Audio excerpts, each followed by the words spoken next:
సురక్షతకి ఒక మారు పేరు మా ఆర్టీసీ బస్సు.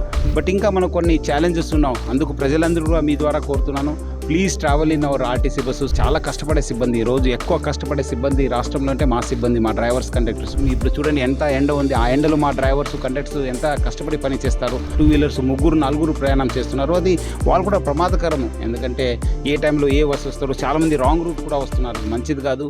రాష్ట్రంలో రవాణా సంస్థ ఎలా నడుస్తుంది అనేది ఆదిలాబాద్ జిల్లాలో ప్రస్తుతం ఆర్టీసీ ఎండి సజ్జనార్ ఆదిలాబాద్ జిల్లాలో పర్యటించారు. ఆదిలాబాద్ డిపోను సందర్శించి ఇక్కడ అధికారులను వివరాలు అడిగి తెలుస్తున్నారు. ప్రస్తుతం మనతో పాటు ఆర్టీసీ ఎండి సజ్జనార్ గారు ఉన్నారు. సార్ చెప్పండి, ఆదిలాబాద్ జిల్లా పర్యటన ఎలా సాగింది?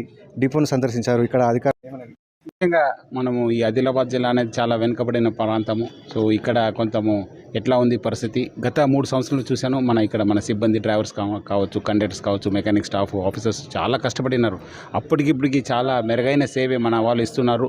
దాని తోడుగా యాజమాన్యం కూడా ఇక్కడ కొత్త బస్సెస్ ఇవ్వడానికి కూడా డిసిజన్ తీసుకోవడం జరిగింది. దాని భాగంగా కూడా బస్సెస్ రావడం జరుగుతుంది. మొత్తం మనము కార్పొరేషన్ చూస్తే దాదాపు 3,300 బస్సెస్ను మనము తీసుకోవడం జరిగింది. వచ్చే రోజు కూడా, ఈ సంవత్సరం కూడా ఇంకా ఎక్కువ బస్సెస్ తీసుకోవాలని చెప్పి మనం ఆలోచనలో ఉంది. ఆల్మోస్ట్ 50 బస్సెస్ మనం ఇప్పుడు కొత్త బస్సెస్ అయింది. దానివల్ల కూడా మన సిబ్బంది పైన కొంచెం భారం తగ్గింది, కొంచెం ఎందుకంటే పాత ఫ్లీట్ అయింది. సో వచ్చే రోజు కూడా ఇంకా మెరుగైన సేవ చేయడానికి, ముఖ్యంగా ఎందుకంటే చాలా చిన్న చిన్న పల్లెలు ఉంటావు, గూడమ్స్ ఉంటావు, అక్కడ కూడా కనెక్టివిటీ తీసుకోవడానికి మన ఆఫీసెస్తో చర్చించి డెఫినెట్లీ ఆ విలేజెస్ కూడా కనెక్టివిటీ తీసుకొచ్చి ఈ సంవత్సరం మొత్తం యాజమాన్యము మొత్తం తెలంగాణ రాష్ట్రంలో ఉన్న ఎక్కడెక్కడ అన్కనెక్టెడ్ ప్లేసెస్ ఉన్నాం, అది కనెక్టివిటీ తీసుకోవడానికి కృషి చేయడం జరుగుతుంది. సార్, రాష్ట్రంలో ఇప్పుడు ఏదైతే మహాలక్ష్మి పథకం ఏ విధంగా నడుస్తుంది, ఇక్కడ ఉమ్మడి ఆదిలాబాద్ జిల్లాలో ఉన్నటువంటి పరిస్థితి ఎలా ఉంది సార్? బాగానే జరుగుతుంది. చాలా మేలు జరిగిన స్కీమ్ అది. ప్రజా రవాణా వ్యవస్థకు చాలా మేలు జరిగిన స్కీము. కొంత మన ఆఫీసెస్, మన సిబ్బంది పైన కూడా చాలా భారం పడింది. ఎందుకంటే చాలా ఒకటేసారి మన ఓఆర్ పెరగడంతో, చాలామంది మేడలు ఒకటేసారి ఎక్కడంతో చాలా చూలు కూడా ఇబ్బంది పడినా, బట్ సక్సెస్ఫుల్గా మా ఆఫీసర్స్, మా సిబ్బంది బాగా కష్టపడి చాలా సక్సెస్ఫుల్గా, వేరే స్టేట్ చూస్తే మా దగ్గర ఇక్కడ సక్సెస్ఫుల్గా ఇంప్లిమెంట్ కావడం జరిగింది. దానికి తగ్గట్టు కూడా రాష్ట్ర ప్రభుత్వం కూడా మనకు బాగా సహకరిస్తుంది. దానివల్లనే కొంత మన ఎంప్లాయీస్ కూడా మేలు జరగడానికి కూడా యాజమాన్యానికి హెల్ప్ కావడం జరిగింది. వచ్చే రోజు కూడా డెఫినెట్లీ ఈ స్కీమ్ని బాగా పక్కద్బందీగా ఇంప్లిమెంట్ చేస్తాను. మనం దాంతో కూడా ప్రభుత్వ సహకారంతో ఇంకా మనము ఎక్కువ మన ఎంప్లాయీస్ కావచ్చు, ఇంకా మెరుగైన సేవ చేయడానికి కూడా మనకు అవకాశం వస్తుంది. సార్, ఆర్టీసీ ఎండీగా బాధ్యతలు చేపట్టాక ఇటు తెలంగాణ రాష్ట్రం వచ్చాక అప్పుడున్నటువంటి పరిస్థితి ఎలా ఉండేది, ఇప్పుడున్నటువంటి పరిస్థితి ఎలా ఉంది సార్? ఇప్పుడు చాలా బాగా ఉంది. ఎందుకంటే ఇప్పుడు చూస్తుంటే మనము అంతకుముందు నేను చెప్పినట్లు ఓఆర్ పెరిగింది, మన కొత్త బస్సెస్ రావడం జరిగింది. మా సిబ్బంది కూడా చాలా ఉత్సాహంతో పనిచేస్తున్నారు. ఎందుకంటే వాళ్ళకు మనము కావాల్సిన పిఆర్సీ ఇవ్వడం జరిగింది, డిఏ ఇవ్వడం జరిగింది, హాస్పిటల్ అప్గ్రేడ్ చేశాను, వాళ్ళు కూడా మనము కావాల్సిన ఇన్సెంటివ్ ఇవ్వడం జరుగుతుంది. డెఫినెట్లీ చాలా మెరుగైంది. బట్ ఇంకా మనకు కొన్ని ఛాలెంజెస్ ఉన్నాం. అందుకు ప్రజలందరూ కూడా మీ ద్వారా కోరుతున్నాను, please travel in our RTC bus. చాలా ఒక సేఫ్టీ కావచ్చు, సురక్షతకి ఒక మారు పేరు మా ఆర్టీసీ బస్సు. ఈరోజు కూడా నేను వస్తే సమయంలో చాలామంది 2 వీలర్స్ 4 వీలర్స్లు పోతున్నారు, సింగిల్ డ్రైవ్ చేసుకుని పోతున్నారు, 2 వీలర్స్ 3-4 ప్రయాణం చేస్తున్నారు. అది వాళ్ళు కూడా ప్రమాదకరము, ఎందుకంటే ఏ టైంలో ఏ బస్సు వస్తారో, చాలామంది రాంగ్ రూట్ కూడా వస్తున్నారు, అది మంచిది కాదు. మీరు దూర ప్రాంతానికి వెళ్ళాలి, మీరు సురక్షితంగా నవ్వుతూ మీ గడపాలంటే మా ఆర్టీసీ బస్సులో మీరు అందరూ కూడా ప్రయాణం చేయాలని చెప్పి నేను కోరుతున్నాను.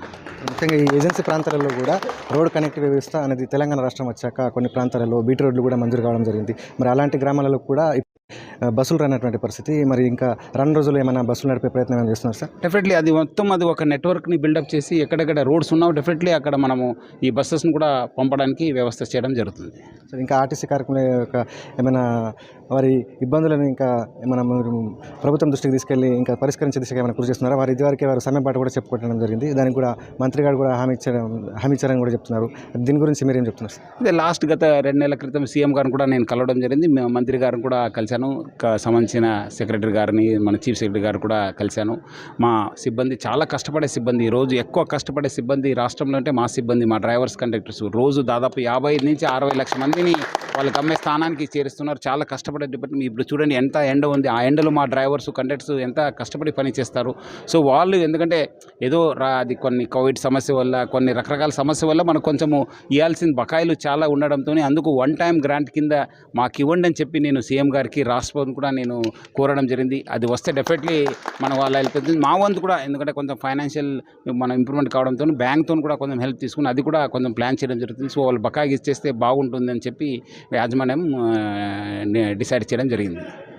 Sir, thank you sir. So ఇది మొత్తం మీద రాష్ట్రంలో రవాణా వ్యవస్థను మెరుగుపరిచే దిశగానే కృషి చేస్తున్నాం. అదేవిధంగా ఆర్టీసీ కార్మికుల యొక్క సమస్యలను కూడా పరిష్కరించే దిశగానే కృషి చేస్తాం. అదేవిధంగా మారుమూల గ్రామాలలో కూడా బస్ వ్యవస్థను కూడా కనెక్టివిటీ ఉన్న ప్రాంతాలలో ఆర్టీసీ బస్సులను కూడా నడిపించే దిశగానే కృషి చేస్తామైతే ఆర్టీసీ ఎండి సజ్జనార్ తెలియజేస్తున్నారు. ఆదిలాబాద్ జిల్లా నుండి శైలేందర్, ఏబీపీ దేశం.